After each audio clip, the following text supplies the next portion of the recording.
On the 26th of June 1944, the humid air of Hollandia Air Base clung to the palm-thatched recreation hall where Lieutenant Colonel Charles MacDonald paused his checkers game, startled by a visitor.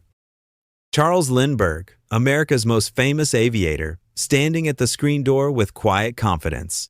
The Charles Lindbergh, hero of the 1927 transatlantic flight, had arrived in the Pacific's heart, thousands of miles from home, to discuss P-38 Lightning operations with the battle-hardened 475th Fighter Group, Satan's Angels.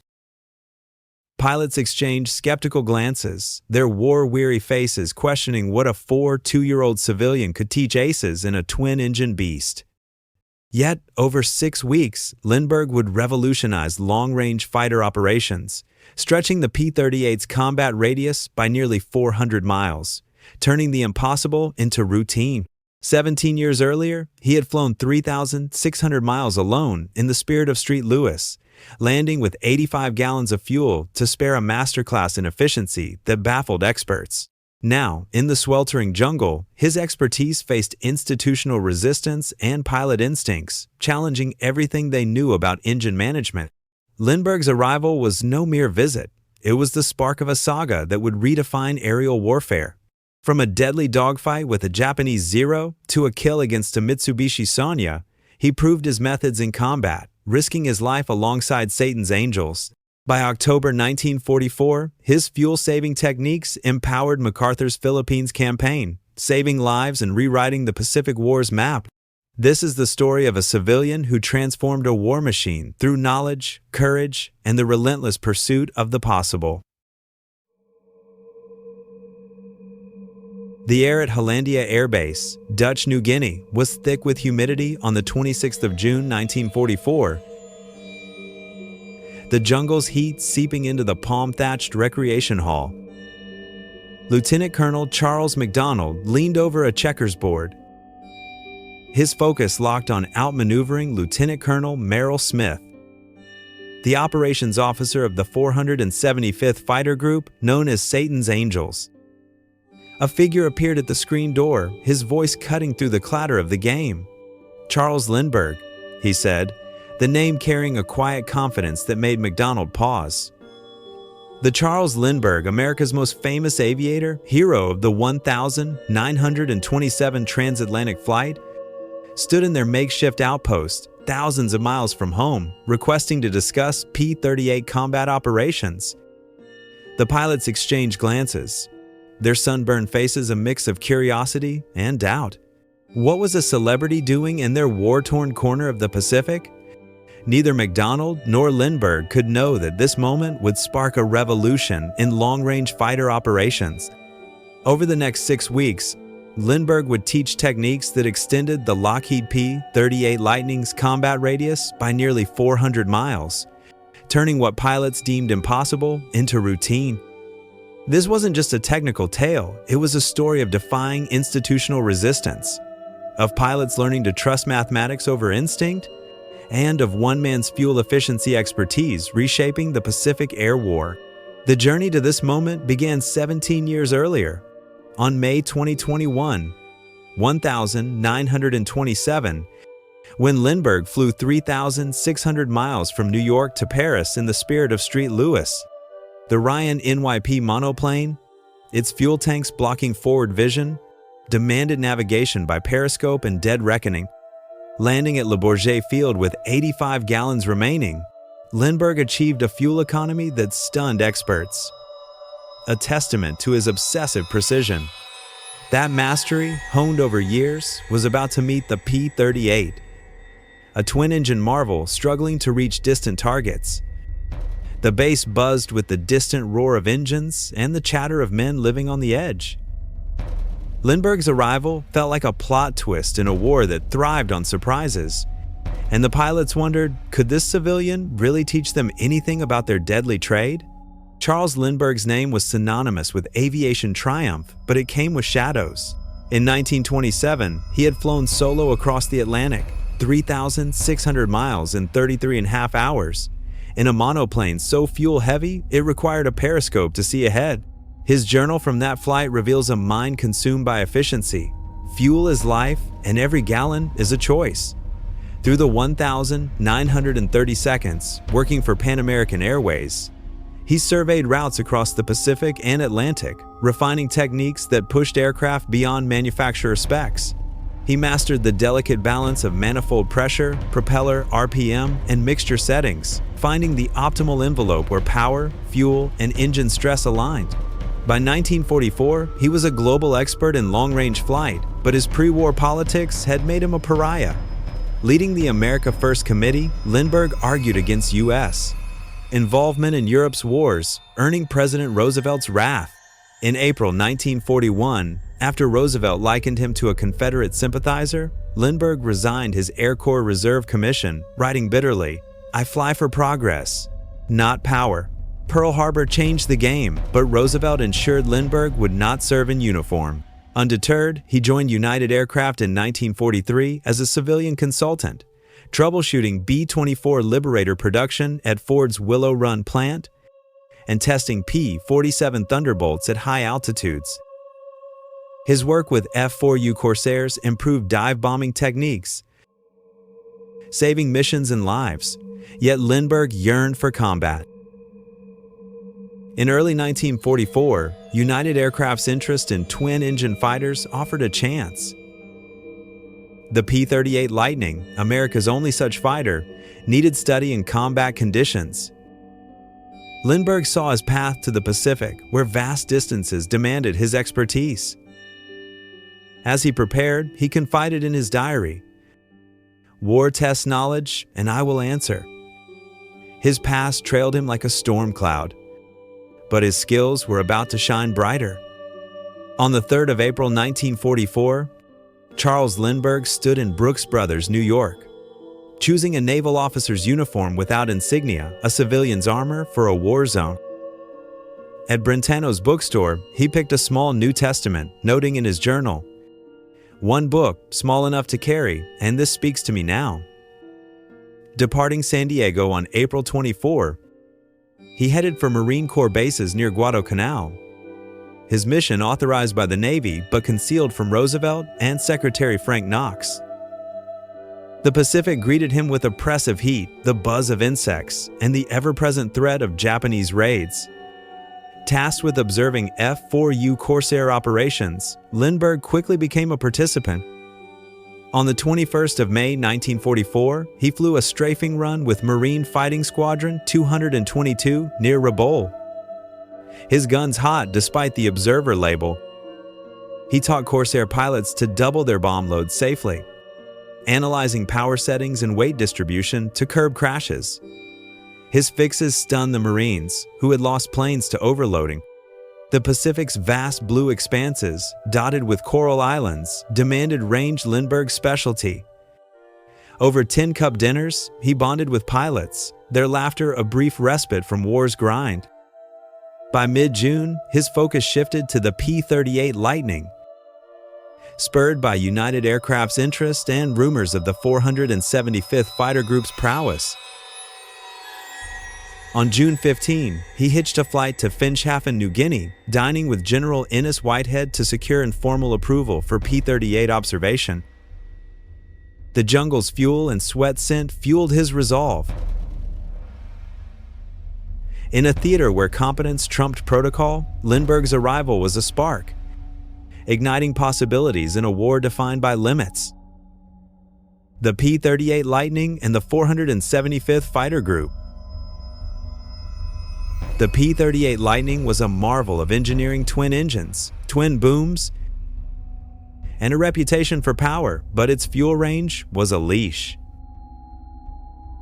At Hollandia Air Base, the 475th Fighter Group, Satan's Angels, had tamed it into a legend. Activated in Australia in May 1943, its three squadrons, 431st, 432nd, and 433rd, flew P-38 Jules models with enhanced intercoolers and fuel capacity. Yet even with drop tanks, missions to distant targets left pilots with scant fuel for combat, and detours cost lives. On the 20th of June 1944, Lindbergh took his first P-38 flight with the 35th Squadron, mastering the fighter in 80 minutes. On June 26, he walked into the 475th Recreation Hall, interrupting Lieutenant Colonel Charles MacDonald's checkers game. At 29, MacDonald, a 10 victory ace, commanded respect. Major Thomas Maguire, with 15 kills, smirked, muttering, "What's this old-timer think he can teach us?" The hall's dirt floor and flickering bulbs framed a tense moment. Lindbergh cited General Hutchinson's orders to discuss P-38 operations, earning MacDonald's attention. The commander offered a mission the next day and a cot to avoid travel hassles. Word spread, Charles Lindbergh was joining Satan's Angels. Lieutenant John Pererty, a young pilot, grinned, whispering, "The guy who flew to Paris is flying with us." Others scoffed, doubting a 42-year-old civilian's place in their cockpit. The P-38's cramped quarters pilots sat on parachutes and rafts, tested endurance. And the 475th pushed it to its limits. Lindbergh's presence stirred doubt, but also a flicker of hope that this outsider might unlock something new. Lindbergh's first combat mission with the 475th. Rain pounded Hollandia at 0530 on the 27th of June 1944, delaying the dawn mission.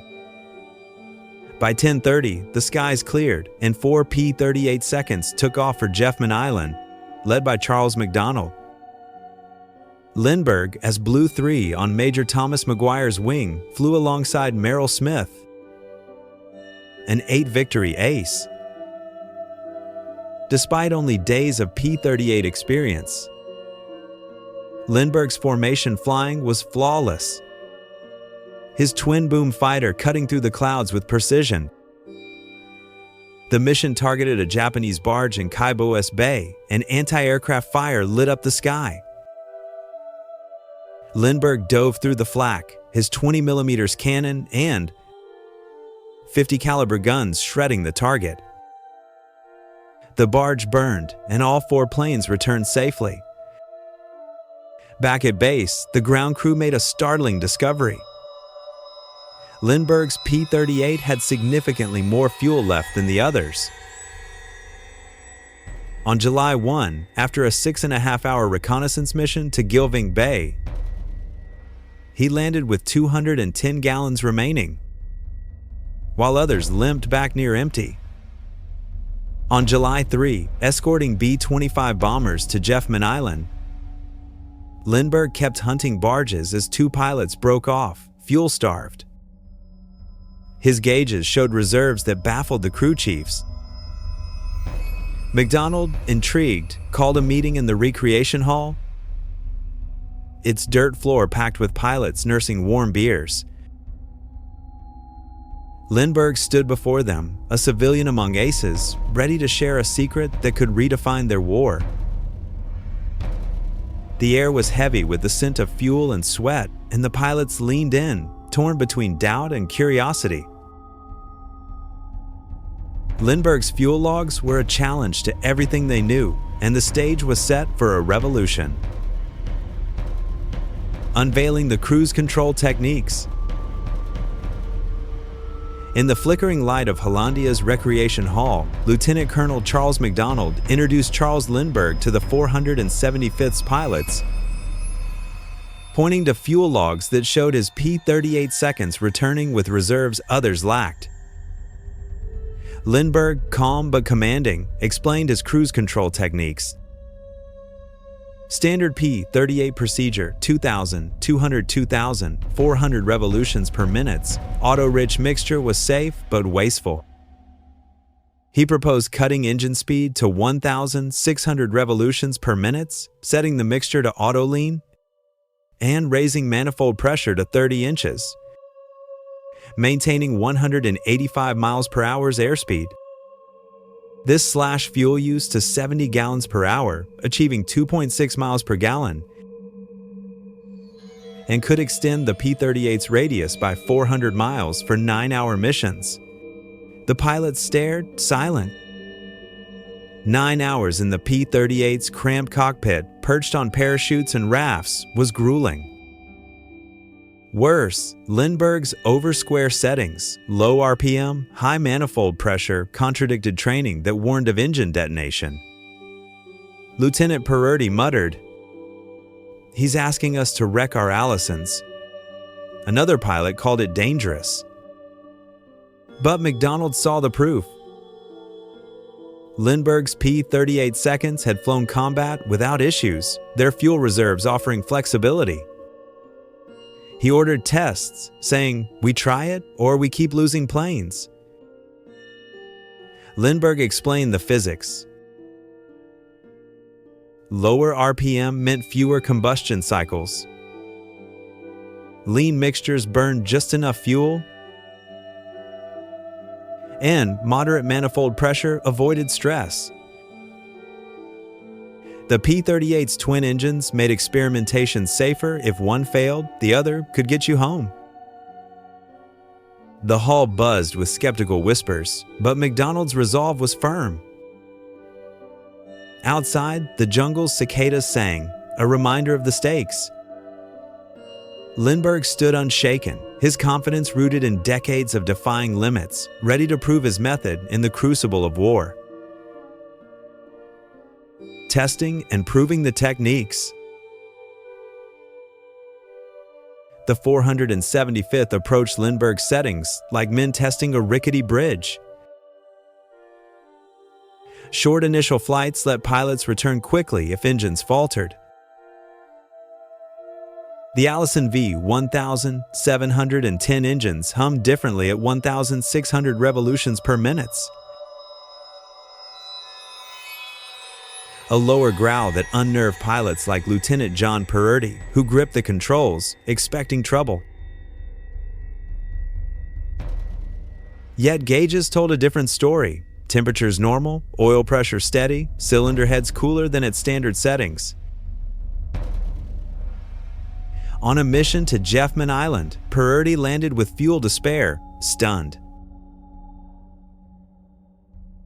By mid-July 1944, longer missions confirmed the results. The P-38's combat radius stretched from 570 to 750 miles, allowing 15-minute fights over targets with an hour's reserve. Major Thomas McGuire, once a skeptic, grinned, saying, "The civilians got magic." Missions that demanded immediate returns now included extended patrols. Targets once out of reach Japanese airfields deep in enemy territory became viable. Lindbergh flew alongside, proving his method in combat, his P-38 returning from a 9-hour sweep with fuel that felt like a lifeline. A young mechanic, Private Sam Carter, scribbled fuel logs, telling his friend, "This guy's rewriting how we fight." The technique saved lives. Storms no longer doomed detoured pilots, and damaged planes reached home. The 475th's morale surged, their trust in Lindbergh forged by results.